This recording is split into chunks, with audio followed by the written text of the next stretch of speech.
ada, pagi, siang, sore, malam. Senin ada, Selasa ada, Rabu ada, ya entah apa namanya, Kamis juga ada, Jumat ada, Sabtu ada, Minggu lagi ada, dan seterusnya. Sehingga hampir setiap hari orang harus berada di gereja.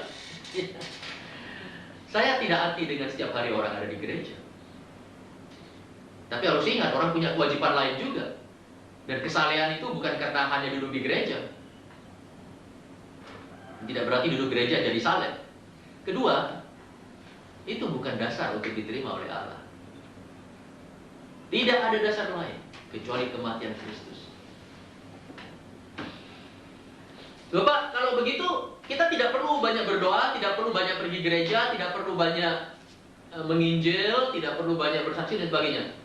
Tidak perlu banyak melakukan perbuatan-perbuatan kesalehan, menyesali dosa dan sebagainya. Oh tidak, perlu sekali. Jangan pikir atas itu tidak perlu atau itu tidak baik. Oh tidak, itu baik sekali dan itu perlu sekali. Kalau saudara itu mau berdoa 10 jam sehari, puji Tuhan, ya. Saya salut itu, ya. Tetapi yang saya tadi katakan, semua itu tidak dapat dijadikan dasar untuk saudara diterima oleh Allah. Bukan itu dasarnya diterima oleh Allah.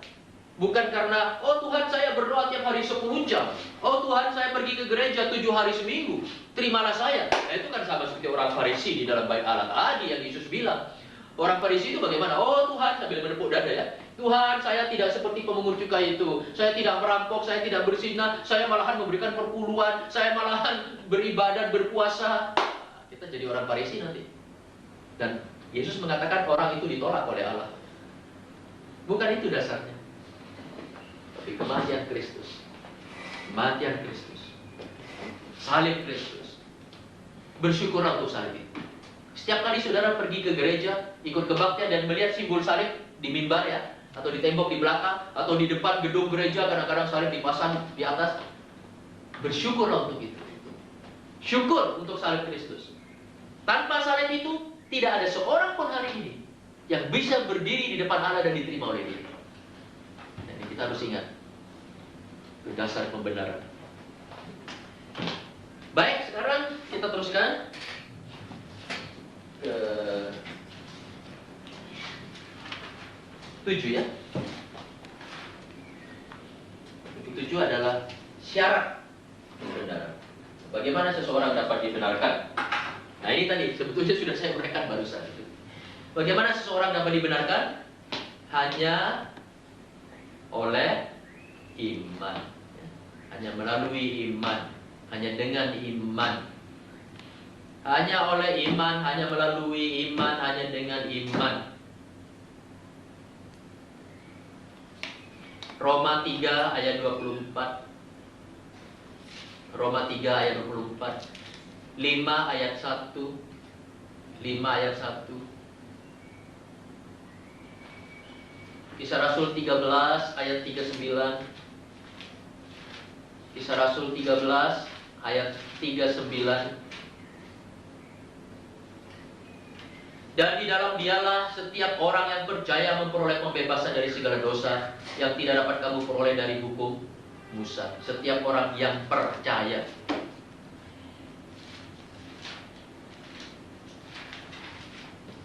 Jadi syarat supaya kita dapat dibenarkan itu hanya dengan iman. Bukan iman plus moral, plus apa lagi? Agama, plus ya? Iya, amal-amal, perbuatan baik dan sebagainya, plus ini. Manusia kan suka sekali pada ini.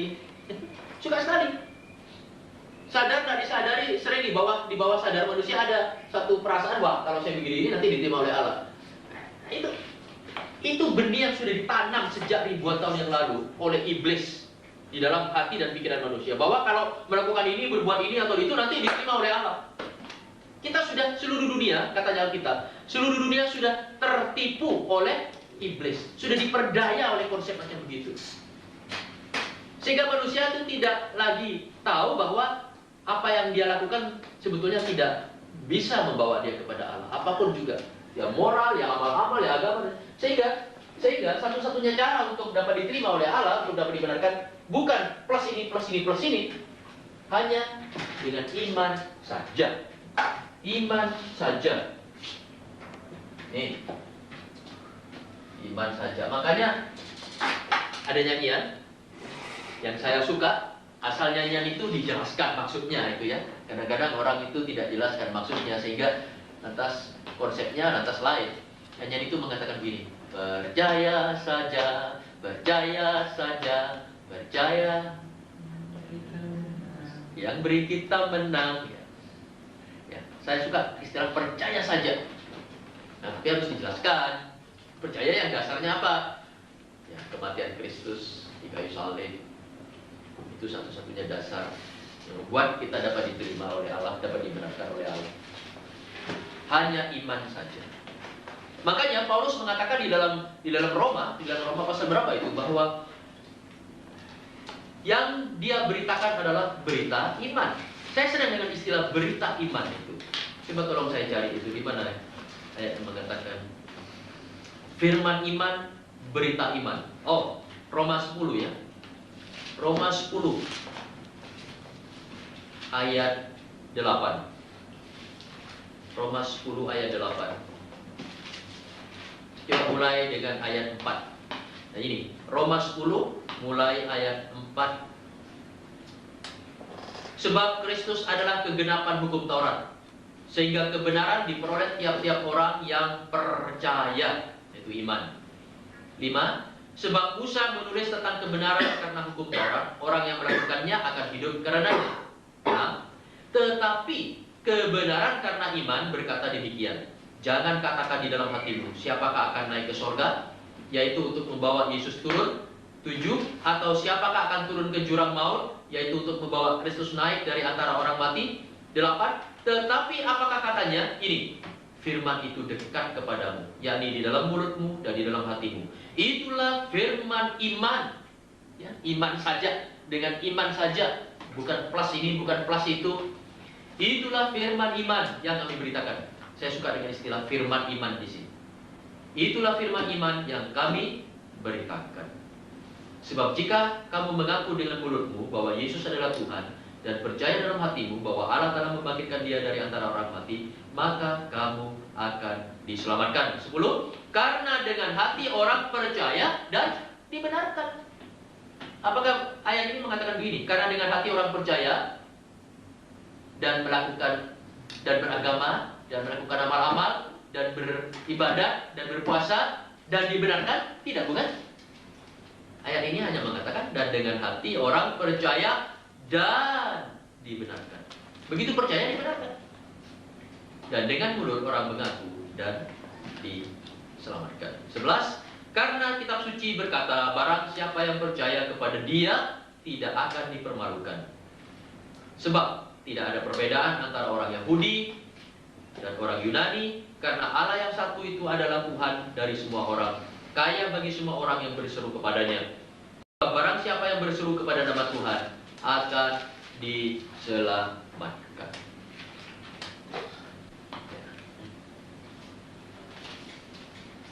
Baik, sekarang kita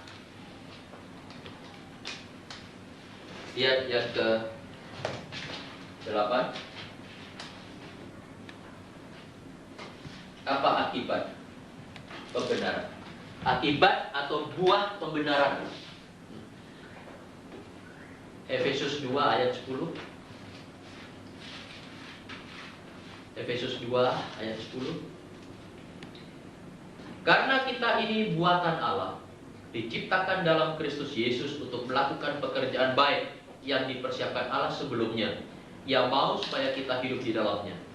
Dan menurut ayat ini, apa buah dari pembenaran? Kalau orang itu sudah dibenarkan, apa yang akan terjadi dengan dia? Dia akan melakukan perbuatan baik. Perbuatan baik itu buah dari pembenaran. Itu akibat dari pembenaran. Bukan kita berusaha berbuat baik supaya dibenarkan, bukan. Tetapi kita dibenarkan. Tapi karena kita dibenarkan dengan iman, maka kita dapat berbuat baik. Karena perbuatan baik itu adalah buah dari pembenaran. adalah akibat dari pembenaran, bukan sebab pembenaran. Bukan karena berbuat baik lantas dibenarkan, tapi karena saya dibenarkan ya di dalam Kristus, maka saya dapat berbuat baik sekarang. Ingat ya. Nah ini terbalik. Nah ini terbalik dengan orang Kristen itu terbalik dibandingkan apa? Orang-orang yang beragama lain. Kalau orang-orang beragama lain itu berusaha berbuat baik sebaik-baiknya karena ingin dibenarkan, karena bertujuan untuk masuk surga. Nah orang Kristen sebaliknya. Karena kalau orang Kristen itu karena sudah dibenarkan dengan iman di dalam Kristus, karena sudah diselamatkan, karena sudah menuju ke surga, maka sekarang dia berbuat baik. Mengerti? Terbalik bukan? Kalau untuk orang yang beragama lain, perbuatan baik merupakan apa?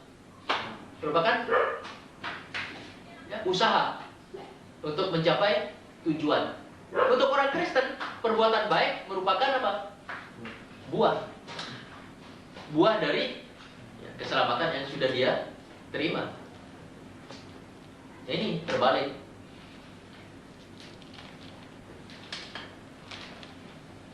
Dengan kata lain, kalau orang Kristen itu, umpamanya surga itu satu tujuan ya, satu tempat ya. Untuk orang Kristen dengan kata lain, kita sudah sampai di sana. Kita sudah sampai sebetulnya. Keselamatan itu kan diterima sekarang, bukan 10 tahun lagi. Dan perkara sekarang kita masih ada di bumi, itu kan soal lain. Tapi kan beda dengan orang yang belum diselamatkan ya. Umpamanya itu keselamatan itu satu tempat. Kalau keselamatan itu satu tempat ya, umpamanya satu tempat, maka kita sudah sampai. Itulah sebabnya kita berbuat baik. Masa orang yang sudah diselamatkan berbuat jahat? Kan tidak mungkin. Orang diselamatkan itu sepatutnya berbuat baik. Tapi dengan mereka yang lain yang bukan Kristen itu, mereka belum sampai. Itulah sebabnya sekarang mereka berusaha keras berbuat sebaik-baiknya untuk sampai ke sana. Sedangkan kita tahu usaha macam begitu akan sia-sia. Sebab hanya satu dasarnya dapat dibenarkan oleh Allah. Itu lewat kematian Kristus, bukan lewat perbuatan kita sendiri. Karena perbuatan kita tidak pernah akan mencapai kesempurnaan. Manusia itu selalu gagal. Oke.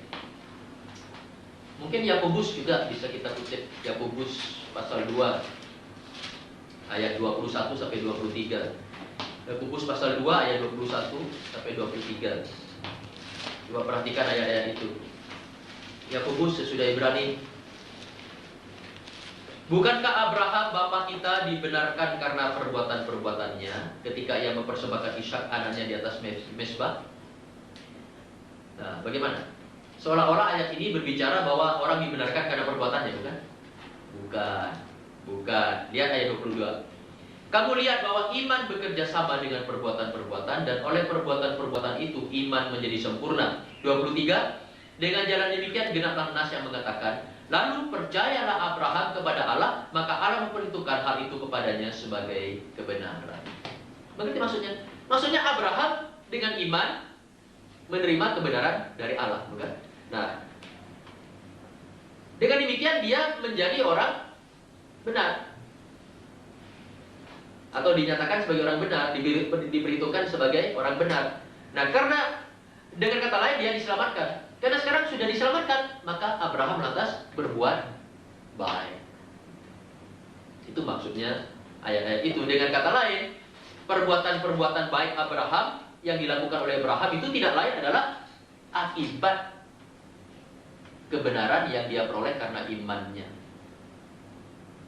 Jadi perbuatan-perbuatan baik Abraham itu tidak lain adalah buah dari pembenaran yang dia terima dari Allah. Satu lagi, yang terakhir, apa? Kalau ini akibat, itu akibat sekarang ini ya. Sekarang ada satu ya, sekarang itu tadi. Jadi kalau kita dibenarkan, itu akan menghasilkan perbuatan-perbuatan baik dalam hidup kita. Jadi sangat tidak pantas kalau orang mengaku Kristen atas perbuatannya tidak baik, itu sangat tidak pantas. Karena orang Kristen itu buahnya tidak demikian, buahnya adalah perbuatan baik. Yang kedua, akibat, ini akibat sekarang tadi. Nah, kemudian yang kedua, akibat terakhir atau final. Akibat terakhir. Akibatnya yang final, secara final ya. Roma 8 ayat 1. Saya senang sekali waktu saya membaca ayat ini. Saya memuji Tuhan, saya merasa lego. Orang Jawa bilang lego. Bahasa Indonesianya apa itu lego itu? Lega. Lego, rek. Ya. Misalnya kita sedang ditimpa oleh persoalan-persoalan besar ya. Lantas persoalan itu diangkat. Sudah bebas dari persoalan itu, rasanya apa? Lego sekali. Ya, saya membaca ini Roma 8 ayat 1. Saya lego sekali. Demikianlah sekarang tidak ada penghukuman. Tidak ada apa Pak Yuli? Penghukuman, tidak ada lagi. Tidak ada penjara lagi. Bagi siapa? Bagi mereka yang ada di dalam Kristus Yesus. Saudara orang Kristen, saudara percaya kepada Kristus, tidak perlu takut kepada neraka. Tidak ada lagi sudah neraka. Untuk masa depan saudara, neraka sudah dihapus. Yang terbentang di depan saudara, yang tersedia di depan kita yang percaya kepada Kristus adalah sorga, adalah keselamatan. Tidak ada hukuman apa-apa lagi. Sama sekali tidak ada. Saya dulu membaca ini berkali-kali, baru saya sadar di akhir ini. Berapa hari ini saya membaca lagi, dan waktu saya mempersiapkan pelajaran ini, saya aduh, syukur ya, puji Tuhan. Ya, tidak ada hukuman lagi. Bebas. Pernah saudara mendengar nyanyian? Sekarang saya sudah bebas. Sekarang saya sudah bebas. Malah bebasnya disuruh ulangi 25 kali ya. Sekarang saya sudah 25 kali saudara-saudara. Sekarang saya sudah bebas. Bebas, bebas, bebas, bebas, bebas sampai 25 kali. Ya ini. Tapi itu perlu diterangkan. Bebas dari apa? Mengapa bebas? Ya. Apa syaratnya supaya bisa bebas? Nah, itulah orang Kristen.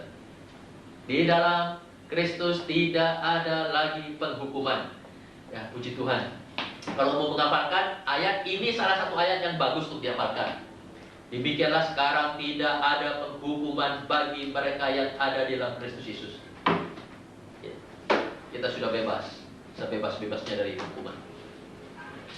Yang kedua, ya, akibat final Roma 5 ayat 1 dan ayat 2.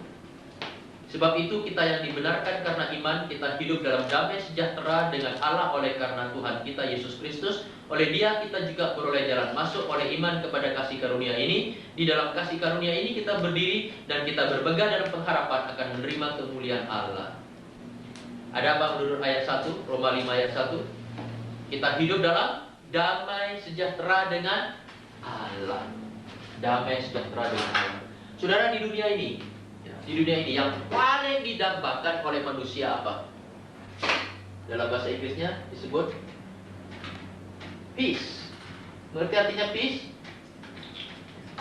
Damai. Damai.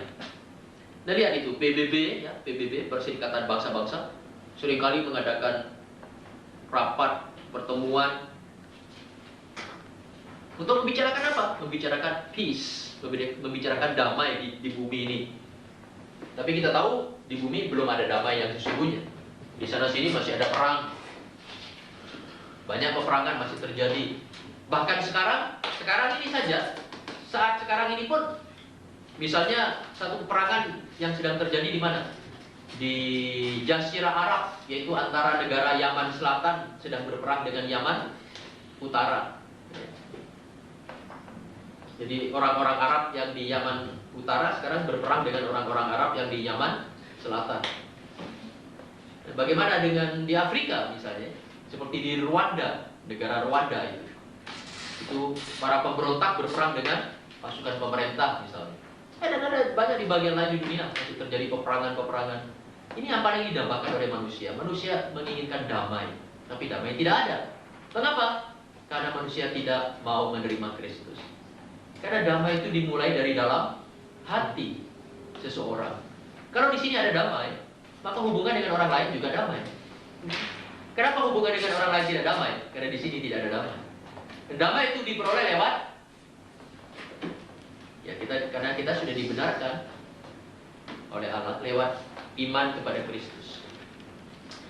Lantas Roma 3 ayat 22, Roma 3 ayat 22, yaitu kebenaran Allah karena iman dalam Kristus Yesus bagi semua orang yang percaya, sebab tidak ada perbedaan. Dan juga di dalam Roma 5 ayat 2, dalam Roma 5 ayat 2 yang sudah kita tadi baca, kita punya apa? Kita beroleh jalan masuk, ya. Jalan masuk. Jalan masuk kemana?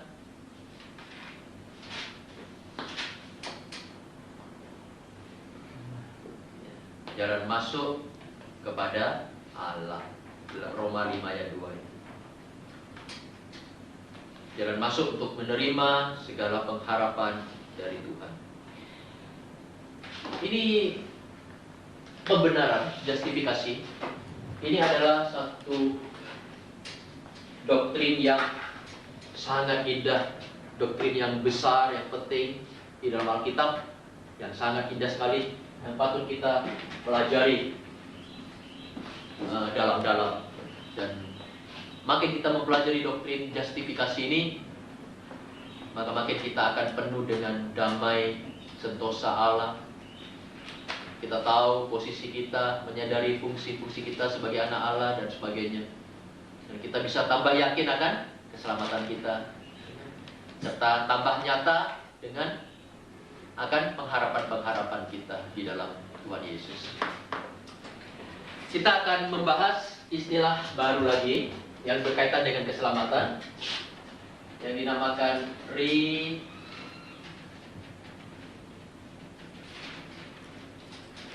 regeneration, regenerasi.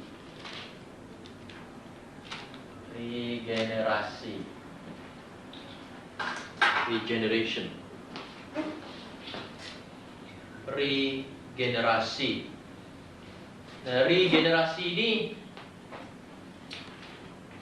yang populer dinamakan kelahiran baru. Kelahiran baru.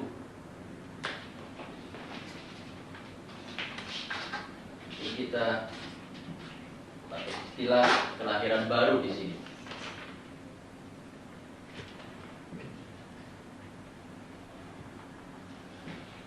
Kelahiran baru, lahir baru. Sering mendengar, bukan? Tapi jangan keliru konsepnya. Saya mensinyalir bahwa beberapa gereja sudah menggunakan istilah lahir baru ini dengan konsep yang berbeda dari yang diajarkan oleh Alkitab. Karena itu kita akan menyelidiki apa maksud yang sebenarnya dari regenerasi atau kelahiran baru ini. Mari kita lihat 2 Korintus 5 ayat 17. 2 Korintus 5 ayat 17.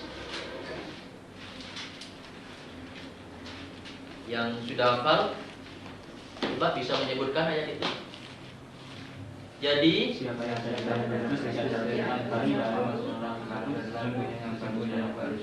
ya, ini regenerasi. Ini regenerasi, regeneration. Ini kelahiran baru. Titus 3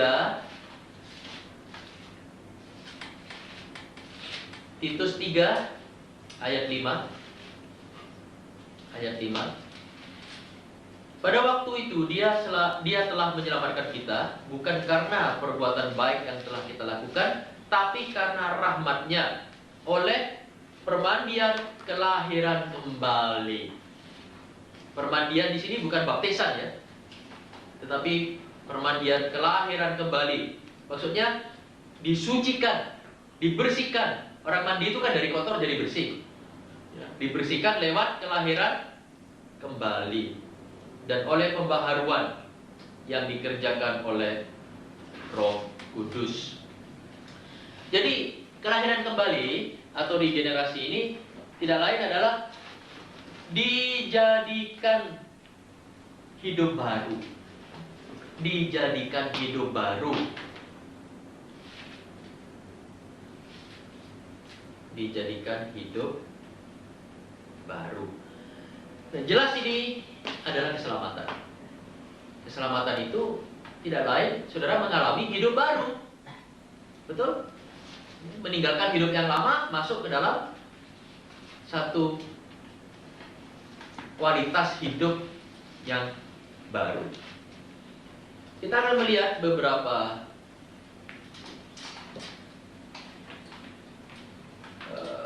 arti dari regenerasi ini. Pertama itu arti dari regenerasi.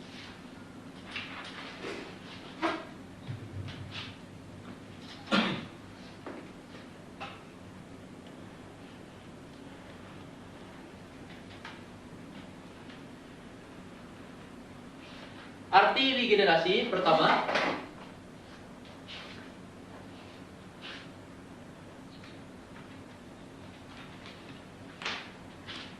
hidup baru. Hidup baru yang kekal, yang dilahirkan dari Allah. Itu regenerasi. Hidup baru yang kekal, yang dilahirkan atau yang diturunkan dari Allah. Hidup baru yang kekal, yang dilahirkan atau yang diturunkan dari Allah. Yohanes 1, 12 dan 13. Yohanes 1, 12 dan 13. Sudah hafal bukan? Tetapi semua orang yang menerimanya diberinya kuasa supaya menjadi anak-anak Allah, yaitu mereka yang percaya dalam namanya. Karena yang hafalan itu Yohanes 1 ayat 12. 13 sekarang. Orang-orang yang diperanakkan bukan dari darah atau dari daging, bukan pula secara jasmani oleh keinginan seorang laki-laki, melainkan dari Allah. Melainkan dari Allah. Jadi satu hidup baru yang diturunkan dari Allah atau oleh Allah. Satu hidup yang kekal, tentu saja itu. Nah, Yohanes 10 juga menjelaskan ayat 28 dan ayat 29. Yohanes 10 ayat 28 dan 29. Dan aku memberikan hidup yang kekal kepada mereka, dan mereka pasti tidak akan binasa sampai selama-lamanya. Dan seorang pun tidak akan merebut mereka dari tanganku. 29. Bapakku yang memberikan mereka kepadaku lebih besar daripada siapapun, dan seorang pun tidak dapat merebut mereka dari tangan Bapa. Jadi maksudnya sekali diberikan hidup baru ini kekal selama-lamanya, tidak bisa hilang lagi ya. Jadi apa itu regenerasi? Hidup baru yang kekal, yang diturunkan dari Bapa. Arti yang kedua, bukan hanya hidup baru, tetapi juga sifat atau tabiat. Nah di sini nature, natur gitu ya, natur baru, sifat atau tabiat baru. Nah hidup baru ini sering disebut juga sebagai tabiat baru atau sifat baru. 2 Petrus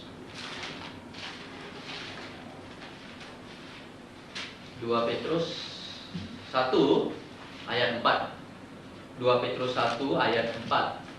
Dengan jalan itu ia telah menganugerahkan kepada kita janji-janji yang berharga dan yang sangat besar, supaya olehnya kamu boleh mengambil bagian dalam kodrat ilahi dan luput dari hawa nafsu duniawi yang membinasakan dunia. Nah, di sini Petrus memakai istilah apa? Kodrat ilahi. Nah, ini yang dimaksudkan. Kamu mengambil bagian dalam kodrat ilahi.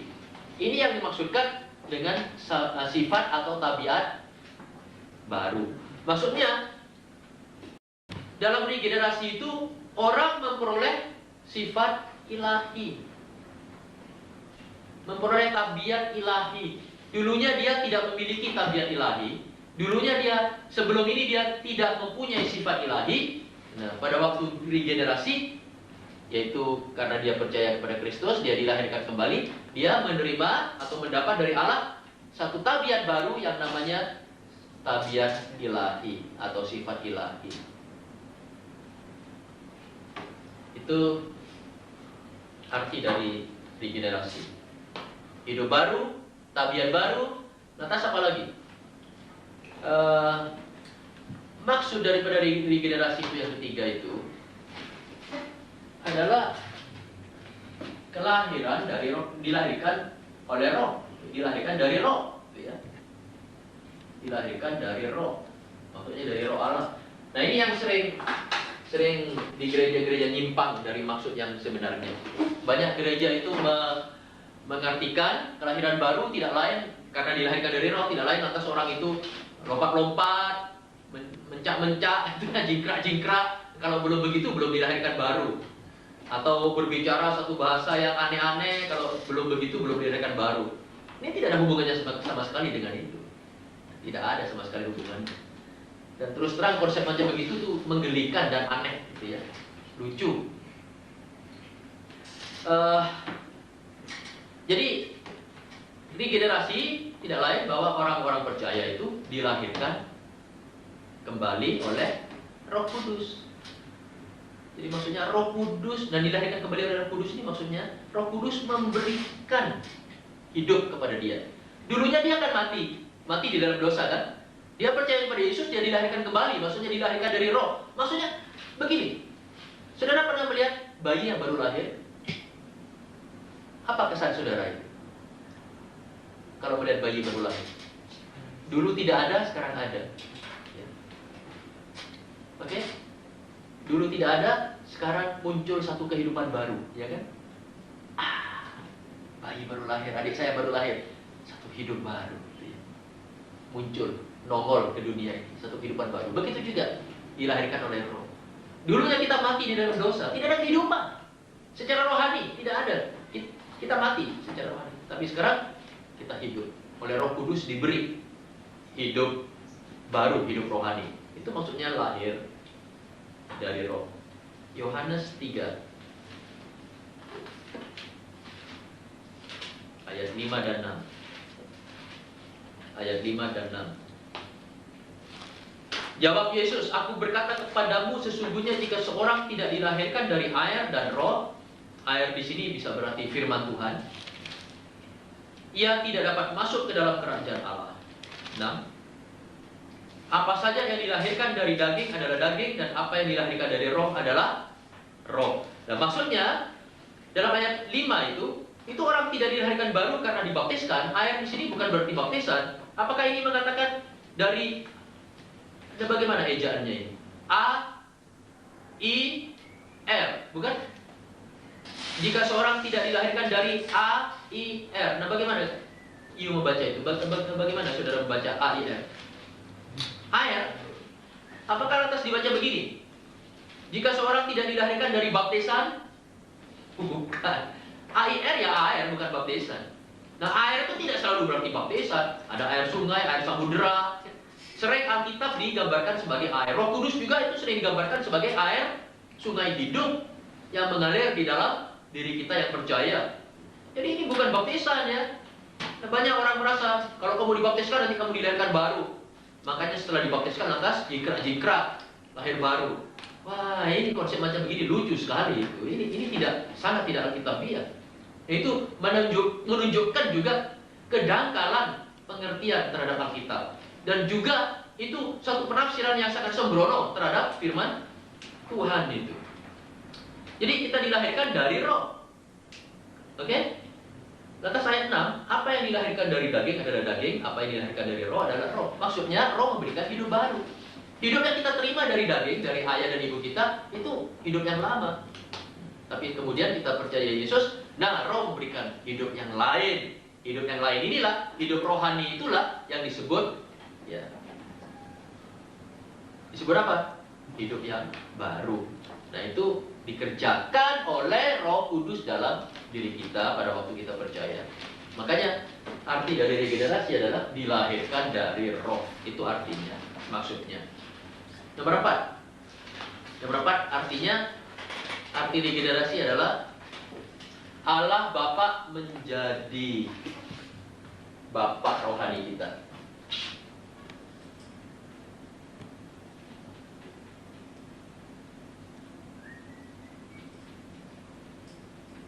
Allah menjadi Bapa rohani kita. Dulunya waktu kita masih berdosa, masih status orang berdosa, Allah bukan Bapa kita. Setelah kita percaya kepada Yesus, karena kita dilahirkan dari roh. Nah, misalnya dulu anak saya, Dusty, dia lahir. Bukan? Dia lahir, nah saya menjadi bapaknya. Begitu juga secara rohani, orang yang percaya kepada Kristus dikatakan dilahirkan oleh roh. Dia menjadi anak Tuhan, anak Allah. Allah menjadi bapaknya sekarang. Secara rohani, bukan secara jasmani, bukan secara fisik. Yohanes 20 ayat 17. Yohanes 20 ayat 17.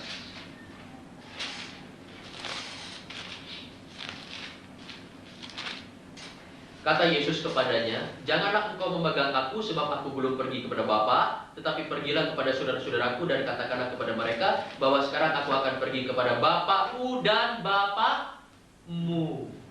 Allah menjadi Bapa kita. Mengapa Allah bisa menjadi Bapa kita? Lewat regenerasi. Lantas arti yang kelima dari regenerasi, maksudnya regenerasi kita menjadi pewaris ilahi.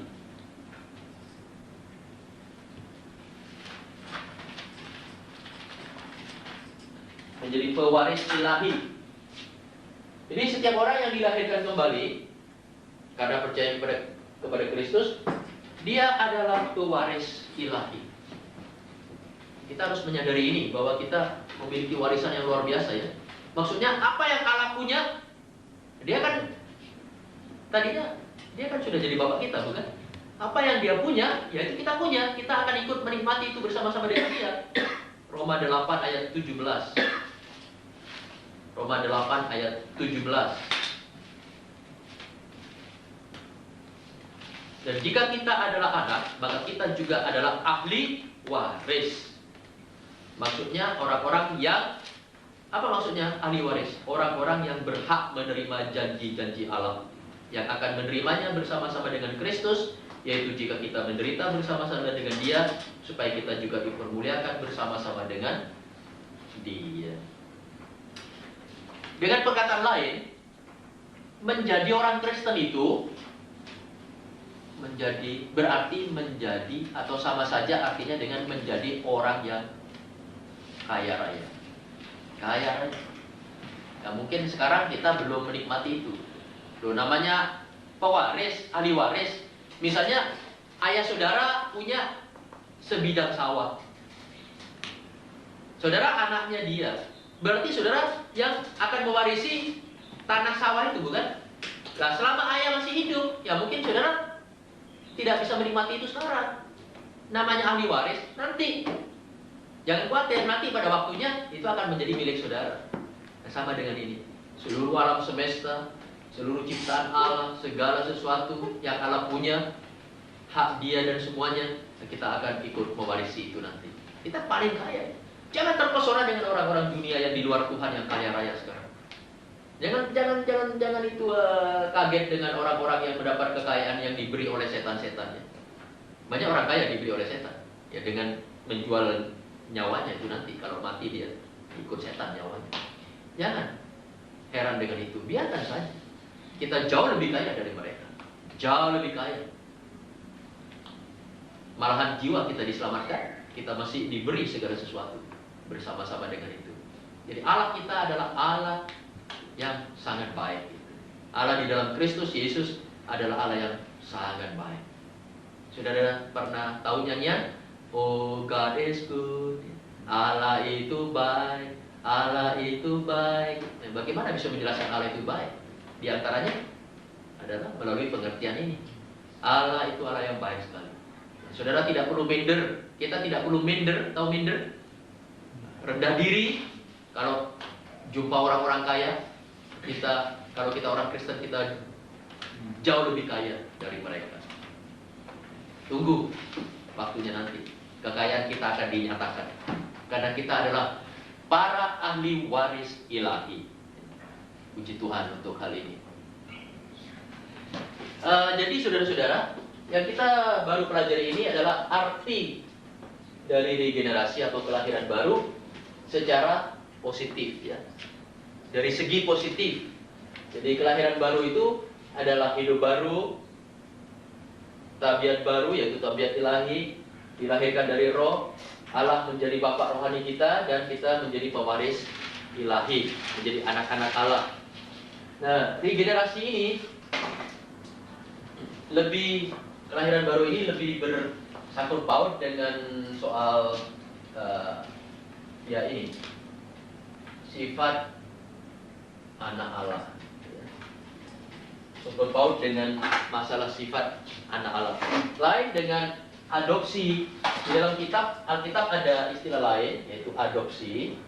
Adopsi itu di dalam beberapa ayat seperti dalam Roma misalnya, kita diangkat jadi anak, ya kan? Dijadikan anak angkat oleh Allah.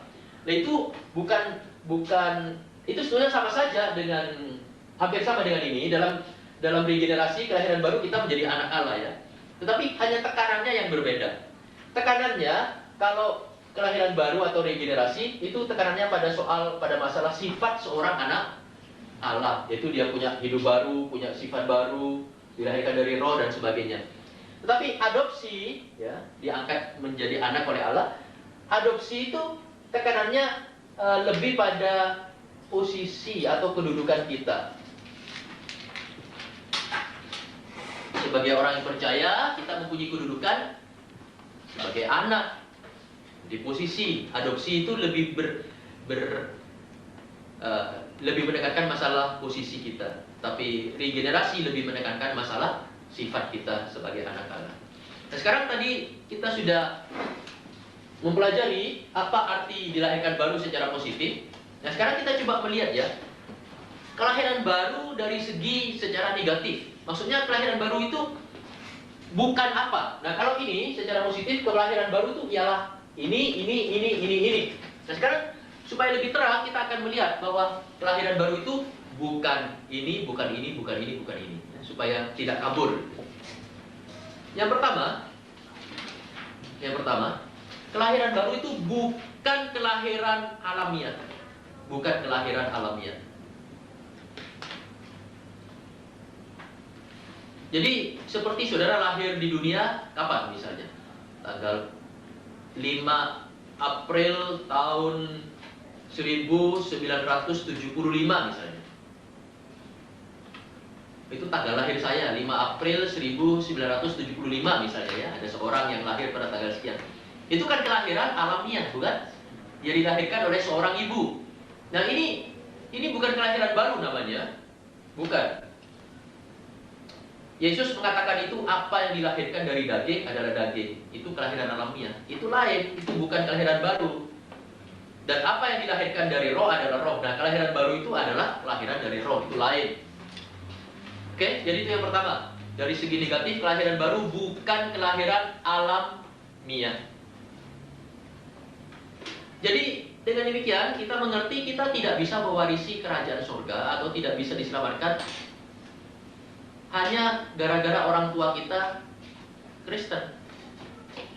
Sering mendengar kesaksian, bagaimana saudara diselamatkan? Oh, ayah saya Kristen, ibu saya juga Kristen, malah nenek kakek sudah Kristen, orang tuanya kakek nenek juga sudah Kristen.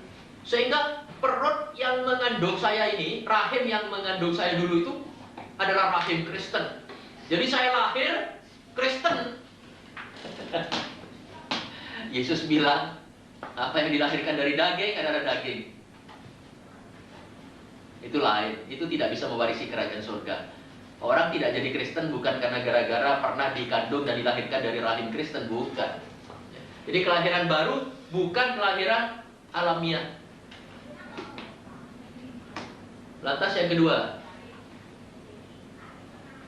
kelahiran baru juga bukan keanggotaan gereja. Bukan keanggotaan gereja. Bukan karena saudara ikut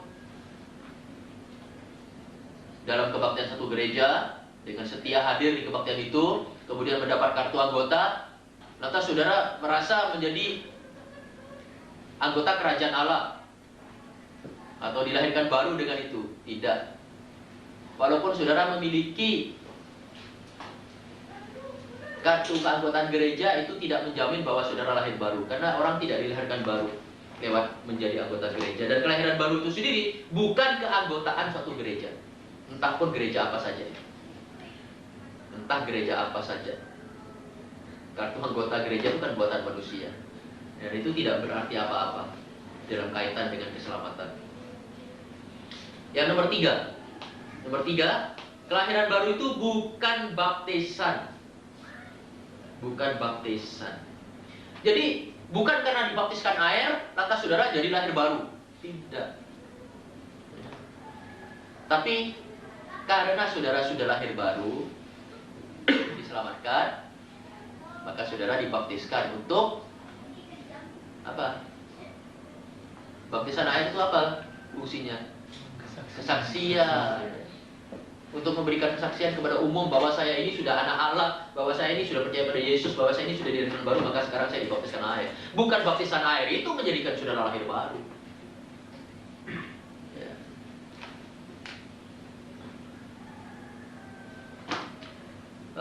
Yang keempat, dari segi negatif ini ya. Yang keempat, kelahiran baru itu bukan reformasi. Reformasi itu perubahan yang di luar ya, perubahan yang di luar. Misalnya diajari bersopan santun, diajari etika, bukan? Kalau di sekolah dulu apa namanya? Budi pekerti. Wah, dulunya dia itu nakal sekali anak itu. Setelah mendapat pelajaran budi pekerti, sopan santun, etika, wah sekarang sudah berubah, sudah jadi baik. Ini bukan kelahiran baru. Orang bisa saja itu berubah tingkah lakunya setelah mempelajari etika atau sopan santun ya. Bisa saja, tetapi itu bukan kelahiran baru. Itu hanya perubahan di luar. Di luar. Mungkin dulu orang itu tidak tahu bagaimana caranya masuk ke rumahnya orang lain, langsung nyelonong misalnya. Setelah diajari etika, ya harus ngetok pintu dulu misalnya. Ya, bisa saja terjadi perubahan begitu, tapi itu hanya perubahan di luar. Sama seperti saya sering bilang, itu seperti mobil tua yang cuma dicat bodinya aja dicat sehingga kelihatan baru gemerlapan, tapi mesinnya masih mesin lama ya, yang di dalam itu masih belum berubah. Jadi bukan reformasi, juga bukan edukasi. Tahu edukasi bukan pendidikan, bukan diajari, bukan dilatih. Jadi orang lahir baru bukan karena orang itu belajar Alkitab sebanyak-banyaknya, makin banyak belajar Alkitab, makin banyak dididik Alkitab, makin lahir baru. Bukan. Itu lahir baru itu bukan proses, lahir baru itu ya peristiwa perubahan spontan yang terjadi di dalam diri seseorang ketika dia menerima Yesus sebagai juru selamat. Bukan dididik, dilatih. Kita tidak bisa, sebetulnya kita tidak bisa mengajari seseorang menjadi orang Kristen. Kita bisa mengajari orang Kristen, tapi tidak bisa mengajari orang menjadi orang Kristen. Lihat bedanya. Untuk menjadi orang Kristen, orang bukan dengan cara diajari, tapi diinjili. Diinjili, kerigma. Kerigma ingat? Diberitakan. Mendengar berita Injil, dia menyeru nama Yesus, dia selamat, dia jadi Kristen. Nah, setelah dia menjadi Kristen, baru kegiatan didaking, baru diajari firman Tuhan. Tapi tujuannya bukan supaya lahir baru. Sudah lahir baru dia waktu menerima berita Injil. Tujuannya sekarang untuk supaya dia menjadi kuat, menjadi dewasa, bertumbuh secara rohani di dalam Tuhan. Yang keenam bukan kebudayaan.